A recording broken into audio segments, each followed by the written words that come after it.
How to fix Flashback.play Valorant website not working. Let's get started.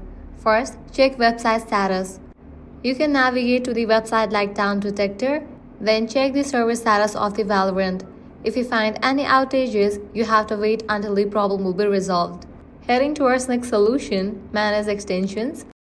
Launch the browser in which you are using Valorant. Click on three dots at the top right corner. Navigate to the option of extension. Click on Manage Extensions. You will be directed to this page where you're gonna find all of your extensions. Disable any extension that might be causing this issue. Just click on Remove. Click on Remove. Next up, clear browser cache and cookies. For that, click on three dots again. Click on the option Settings. Now navigate to the option Privacy and Security. Head over to the option Delete Browsing Data.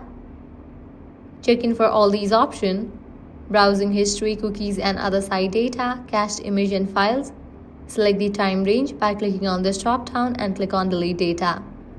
Once you do that, you can check if website is working or not. If still issue persists, open a new tab, click on three dots, navigate to the option of Settings.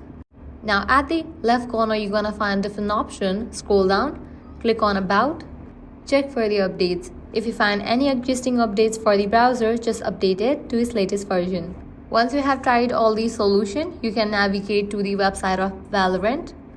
Open a new tab and then type in flashback.playvalorant.com. Once you're on the website, provide the user ID, then click on Let's Go. You'll be good to go. So this is how you can easily fix Flashback.play Valorant website not working. If this guide was helpful, do not forget to like, share and subscribe. Thanks for watching.